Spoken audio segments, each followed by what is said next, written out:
너는 유다 족속 중에 작을지라도 이스라엘을 다스릴 자가 내게서 내게로 나올 것이라. 그의 근본은 상고에 영원에 있느니라.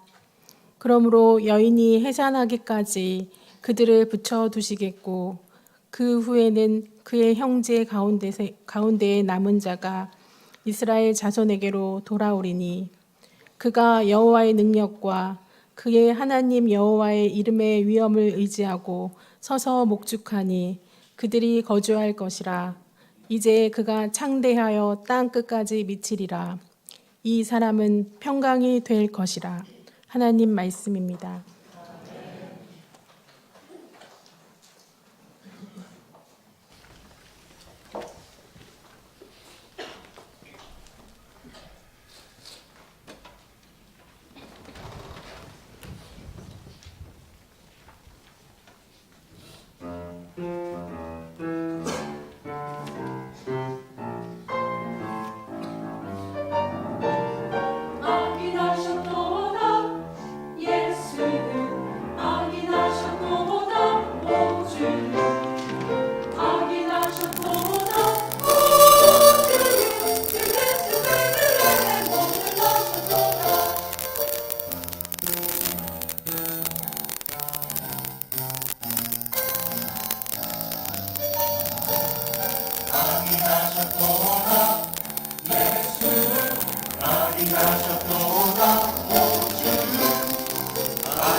아멘.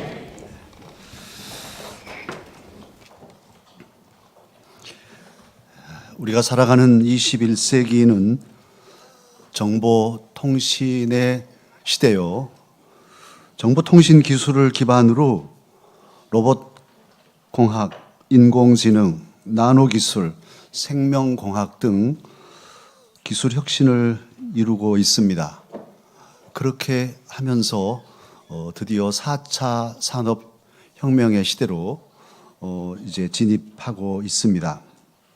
최첨단의 과학 문명을 이루고 살아가는 이 시대에 대한민국의 사회 현실은 어떠한가요? 놀랍게도 저와 여러분이 살아가는 이 대한민국의 사회는 이 최첨단의 세기에도 점치는 사회, 무당과 무속에 빠져있는 사회입니다. 하루를 살아도 오늘의 운세를 보는 이들이 많을 겁니다. 죄송하지만 예수님 믿는 우리 강사 가족들 중에도 컴퓨터를 열고 오늘의 운세를 보는 이들이 있을 수도 있어요. 그런데 그건 하나님께서 가장 싫어하시는 일입니다. 연인들끼리 궁합을 보고 장난처럼 이렇게 할 수도 있는데 그것마저도 사실은 매우 조심스럽고 경계해야 할 하나님이 싫어하신 일들이죠.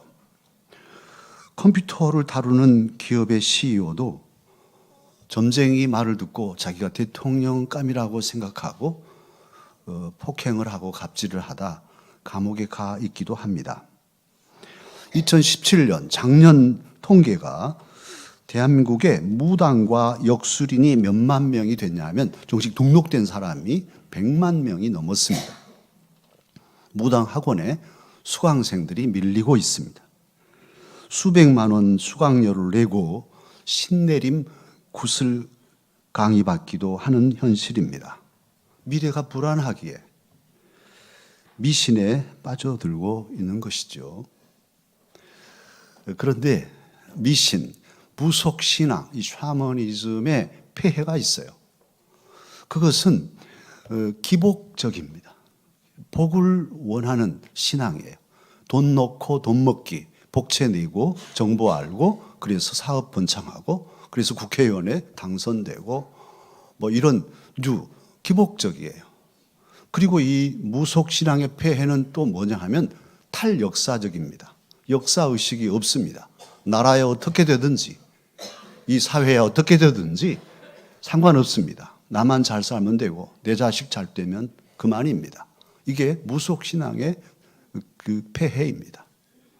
그리고 이 무속신앙은 미심이 비인격적이에요. 그리고 비인격적일 뿐 아니라 그렇기 때문에도 폭력적이고 강압적입니다. 당신 굿 안 하면 당신 집안에 애군이 끼었어. 큰일 났네. 다 죽겠네. 벌벌 떨게 만들고 겁을 주고 이런 것이 무속신앙의 폐해이죠. 혹여 우리 예수님을 믿는 기독교에도 이런 색깔이 있다면 건강한 신앙이 아닙니다. 기독교는 그런 종교가 아니죠. 오늘 하나님께서는 이런 류의 점이 아니고 그런 귀신들의 이야기가 아니라 천지를 지으신 여호와 하나님께서 예언의 말씀을 저와 여러분에게 주십니다.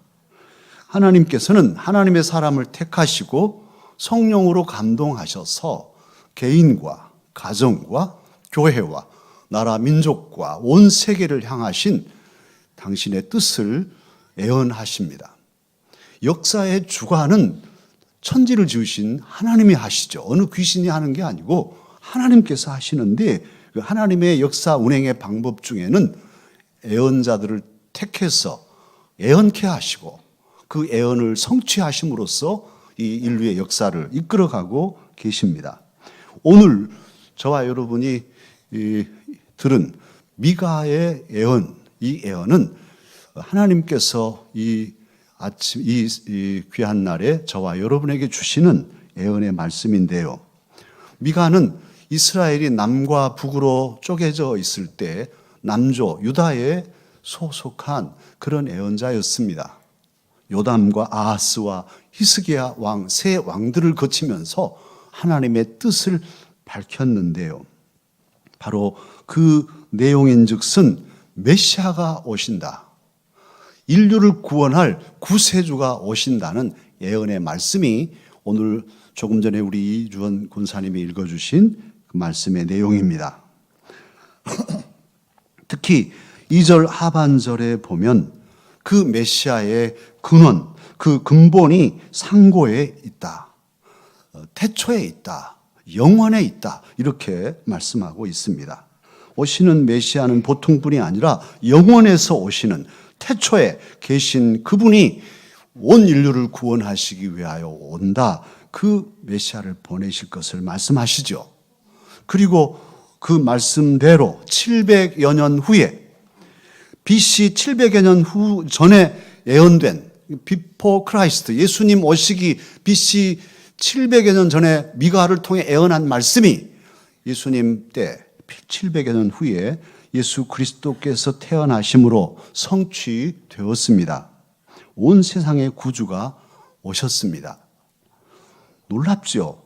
이 귀한 하나님의 예언의 말씀이 BC 700여 년 전에 기록되고 그 고문서가 유지되고 보존되고 계속 전수되어서 오늘은 저와 여러분이 2700여 년 전의 말씀을 읽고 듣게 되었습니다. 할렐루야.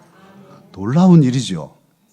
하나님 말씀은 듣고 믿으면 저와 여러분의 삶에 그 말씀이 역동적으로 역사해서 우리의 삶을 새롭게 합니다. 하나님의 말씀은 믿으면 그 말씀이 내게 주신 말씀이 됩니다. 2700여 년 전에 선포된 말씀일지라도 지금 오늘 여기서 그 말씀을 믿으면 그 말씀이 내 안에서 하나님의 말씀은 살아있어서 역동하며 우리의 마음을 위로하고 우리의 마음을 새롭게 하고 우리의 생각을 바르게 해줍니다. 하나님의 말씀을 품으면 가치관이 달라집니다.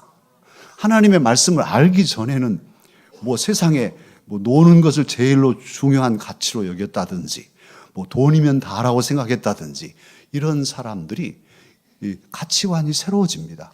무엇이 정말 인생에 중요한가? 사는데 가장 귀한 것이 무엇인가 하는 우선순위가 바르게 됩니다. 그리고 이 땅의 삶만이 아니라 영원한 세계를 바라보는 그런 삶을 살게 됩니다.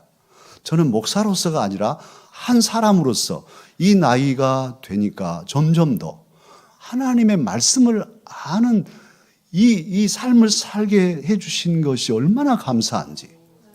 저도 허우대가 멀쩡해가지고 하나님 말씀을 몰랐다면 정말 이제 벌써 죽었을 거예요.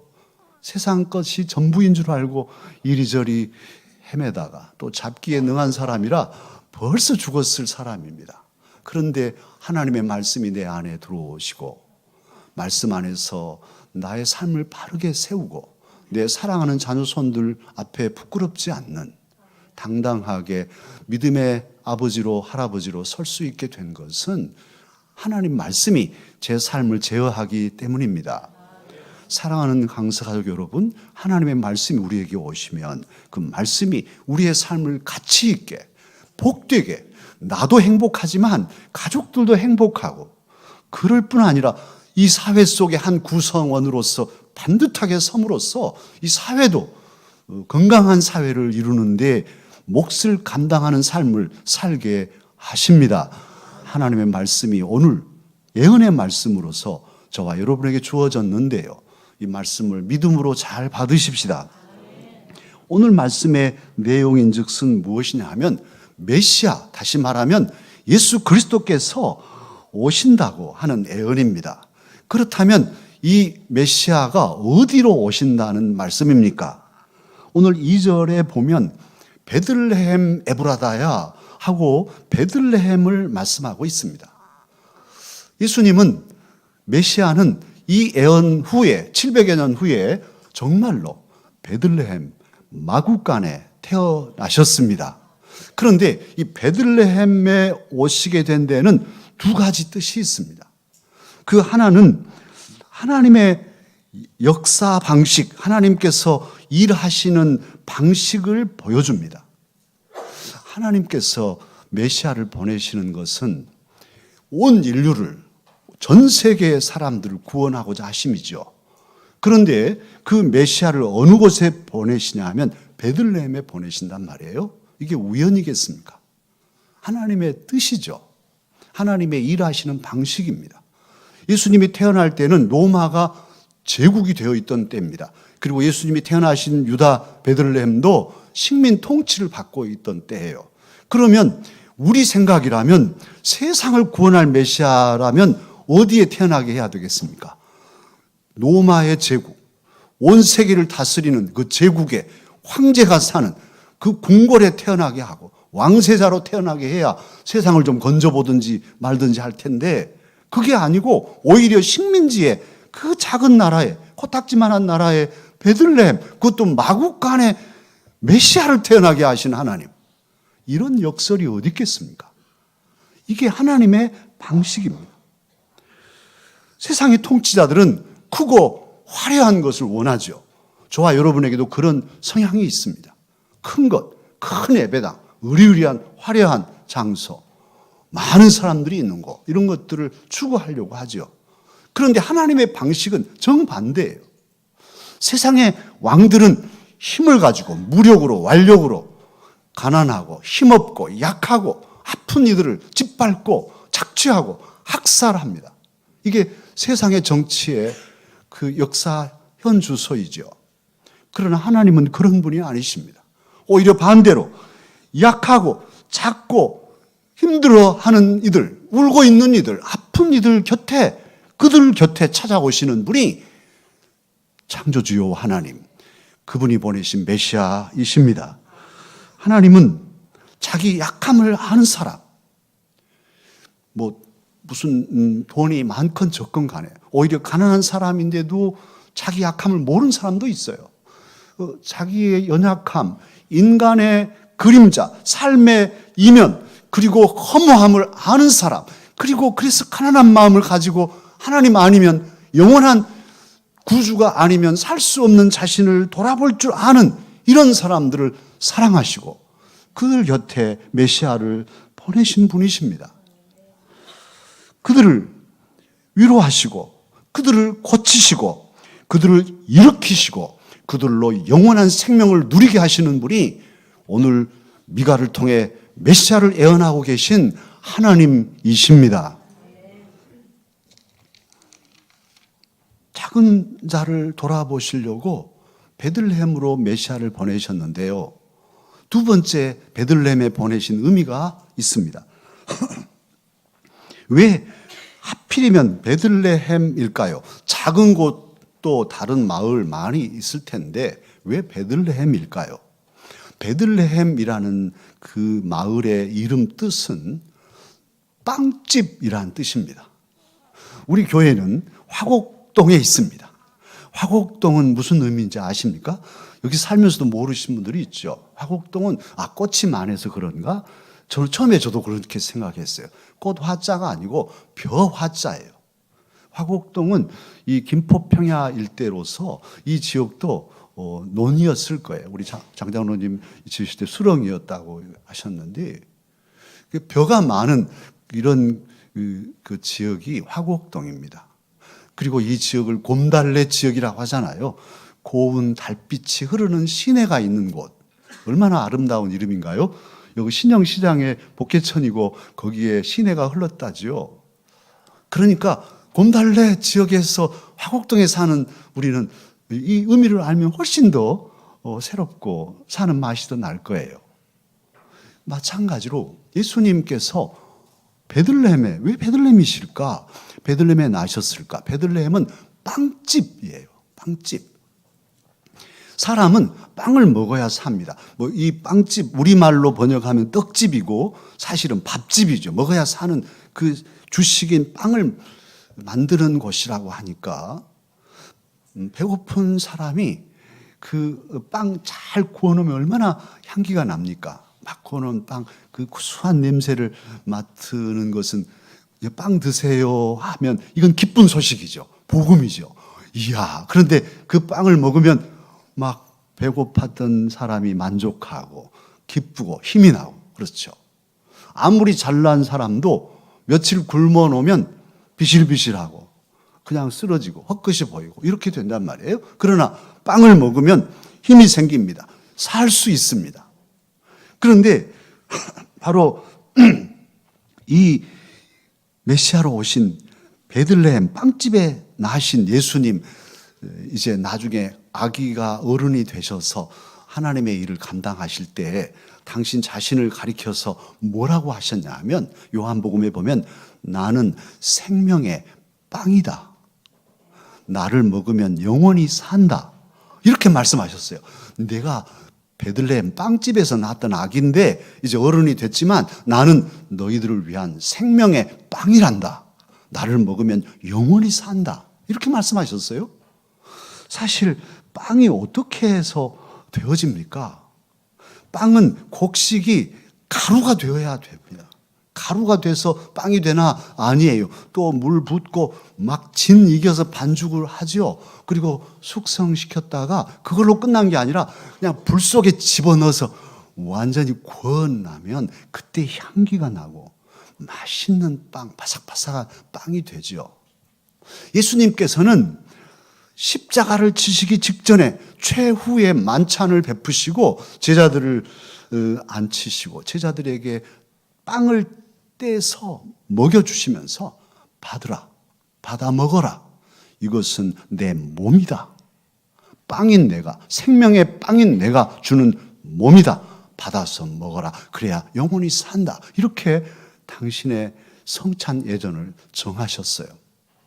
예수님은 이 땅에 베들레헴에 오신 이유가 저와 여러분의 생명의 빵이 되시려고 오셨고, 오셔서 무사람들에게 참으로 가루가 되시고, 별별 말로 입 주변에 올라서 예수님 가루 되듯이 상처를 입으시고, 그리고도 그 모진 수치와 모욕을 당하시며 짓이겨지시고, 마침내는 십자가에 못 박혀서 불구덩이 같은 그 죽음의 구덩이에 들어가시면서 고통을 온몸으로 감수하심으로써 저와 여러분의 모든 죄값을 대신 치러 주셨습니다.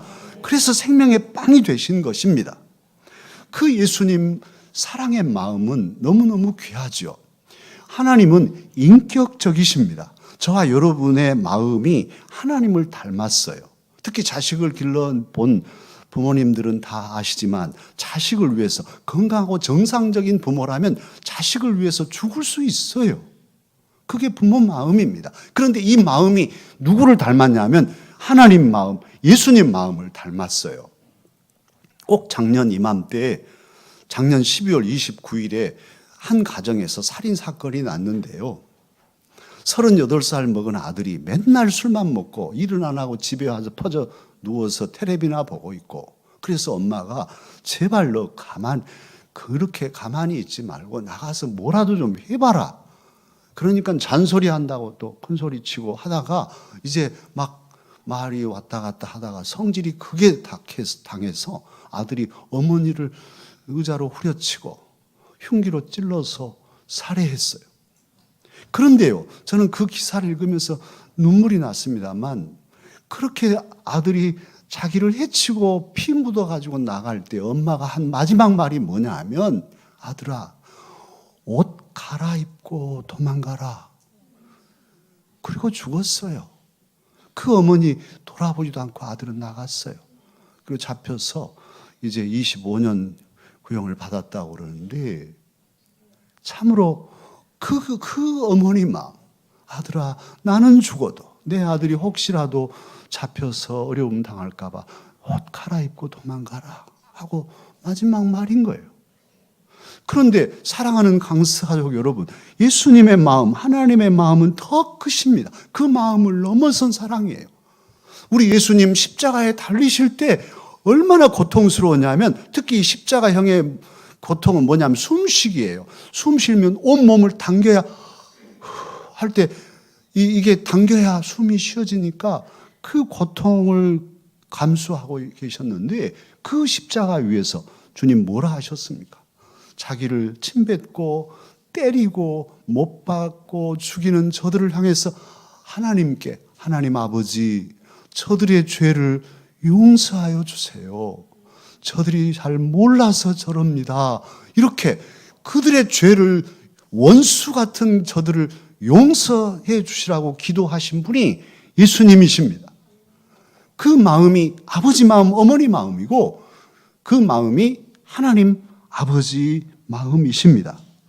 오늘 이 귀한 시간에 우리 예수님께서는, 오늘 미가 선지를 통해 예언한 대로 오신 예수님께서는 저와 여러분을 그 사랑으로 사랑하고 여러분을 주님 품으로 부르고 계십니다.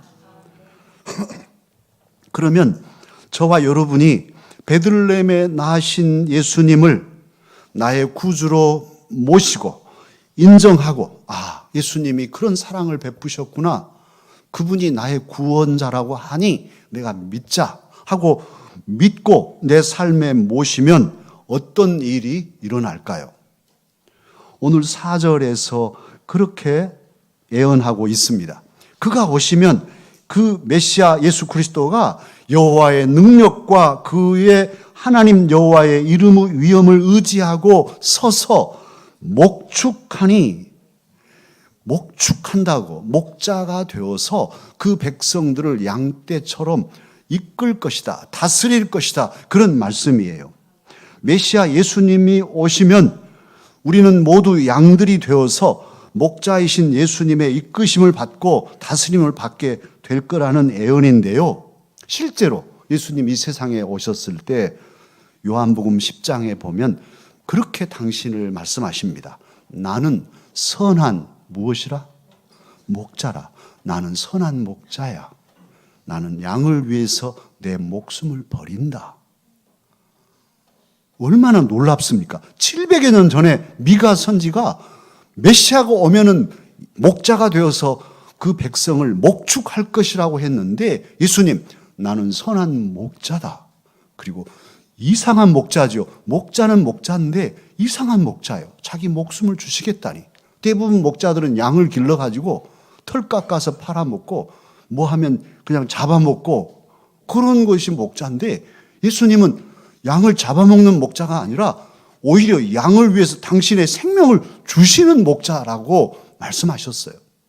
그리고 정말로 그렇게 자신의 전부를 우리를 위해서 내어주신 그분이 예수 그리스도이십니다. 이 예수님을 가리켜서 미가 선지는 또 오늘 5절 상반절에 그렇게 말씀하시죠. 이 사람은 평강이 될 것이라. 이 사람 메시아 앞으로 700여 년 후에 올 예수님은 평강이 될 것이다. 이 평강이 된다는 말에 이 어구를 의역하면 평강을 주실 것이다. 평강을 가져다 줄 것이다. 그런 의미예요. 이 평강이란 무엇일까요? 평강이라는 이 단어, 오늘 미가 5장 5절 상반절에 나오는 이 평강이라는 단어 히브리어는 뭐냐면 우리가 다 안 믿는 분들도 잘 아시는 샬롬이에요. 샬롬을 가져다 줄 것이다. 이분이 샬롬이고 이 샬롬이신 메시아가 우리에게 샬롬을 가져다 줄 것이다 하는 건데요. 이 샬롬이란 의미는 어떤 의미냐면 사과를 생각하시면 돼요. 아주 빨간 사과가 있는데 이 사과에 흠집 하나도 없고 벌레 먹은 구멍 하나도 없이 완전한, 샬롬이라는 의미는 완전하다, 건강하다, 행복하다, 그리고 번영한다 이런 뜻이 들어있어요. 그래서 샬롬 하면은 우리의 상태가 이렇게 온전한 상태, 또 너와 나와 남과 북의 관계도 그렇게 흠결 없이 정말 건강하고 행복하고 만족하고 번영된 상태, 그게 샬롬이에요. 이 샬롬을 번역해서 평강, 평화, 화목, 평안 이런 단어로 번역되지만 샬롬은 전체 다 품고 있는 말씀입니다. 예수님은 메시아 그리스도는 이 땅에 오셔서 샬롬을 베푸르셨어요. 하나님과 우리 사이를 죄로 막혀서 하나님 반역하고 살던 우리를 예수님께서 길이 되시고 당신의 십자가 보혈로 샬롬을 주셔서 하나님을 우리는 이제 아버지라 부르며 예배할 수 있도록, 또 하나님의 은혜를 받아서 힘차게 살아갈 수 있도록 평화를 이루어 주셨어요. 남과 북이 지금 대화를 시작했습니다. 핵 전쟁의 위험에서 전쟁을 끝내고 샬롬, 평화를 이루자고 지금 하고 있잖아요. 그래서 지피 그 초소들을 파괴했는데 조금 있으면 철조망 다 걷어내고 또 지뢰밭 다 제거하고 고속철도 놓고 고속도로 놔가지고 남과 북 사람들이 마음껏 자유롭게 오고 가면 그게 바로 샬롬, 평화입니다. 화해입니다. 이 평화가 이루어지길 우리는 기도하고 있습니다.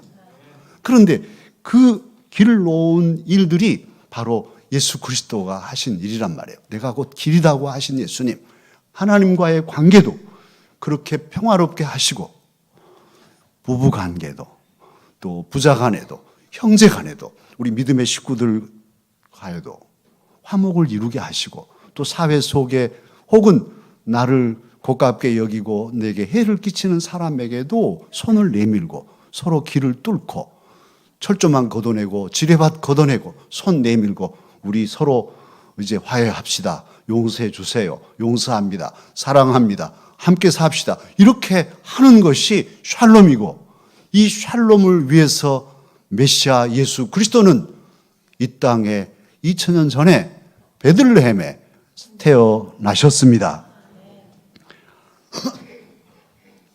그러기에 이 샬롬이 우리에게 이루어지려면 예수 그리스도를, 메시아를 우리가 믿고 우리 마음 속에 영접해야 할 것입니다. 그런데 믿음, 예수님 그 평화의 왕으로 오신 선한 목자요 생명의 빵으로 오신 그분을 내 삶 속에 모시는 그 비결은 무엇으로냐 하면 믿음으로 하는 것입니다. 그래서 우리 교회에서 늘 하는 게 예수 믿으세요, 믿습니까? 뭐 이런 것은 그런 것인데요. 믿음이 뭘까요? 어떻게 예수님을 내 삶 속에 믿어서 모셔드릴까요? 믿음이 뭐냐 하면요. 우리 어린 자녀들을, 손주들을 생각해 보면 답이 나와요. 이제 걸음마 막 배우고 막 달려다니고 하는 애들, 가다가 또 넘어지기도 하는데도 이 녀석들 가만히 있지 못하고 이렇게 해놓으면 또 저리 뽀르륵 하고 저리 쪼르륵 하고 그러죠. 그런데 그러다가도 이렇게 박수 치면서 오라고 그러면 이 녀석들이 반갑게 얼굴을 알아보고 달려옵니다. 달려오는데요. 어떻게 오냐? 적당하게 와서 천천히 안녕하세요 할아버지 이런 게 아니라 그냥 옵니다. 그래서 온 몸을 그냥 맡깁니다. 살짝 비껴가면 여지없이 자빠질 텐데 그러고 전혀 의심하지 않고 우리 아버지가, 우리 어머니가 나를 온전히 받아주실 것을 믿고 달려와서 안기잖아요. 이 녀석들을 안을 때 아빠 마음, 엄마 마음이 얼마나 기쁩니까? 믿어주는 사랑하는 자녀의 그 마음을 알기에 하나님도 그러신 거예요. 저와 여러분에게 오라. 예수님 내가 믿습니다. 하나님 제가 믿어요. 막 달려가서 전 삶을 아프고 슬프고 답답하고 막막한 삶이지만 전 삶을 가지고 하나님 제가요 이런 어려움도 있고요. 이런 아픔도 있지만 하나님 의지하고 살랍니다. 내가 예수님 믿고 살랍니다. 하고 자기의 전 삶을 하나님 품에 온전히 맡기고 안기는 이것이 믿음이에요. 사랑하는 강사가 여러분, 예수님을 믿으십니까? 우리의 삶을 전적으로 맡기십시다. 그 맡김, 내가 주님께 맡기지만 역설적이게도 그 맡김은 오히려 주님을 내 안에 모시는 일이에요.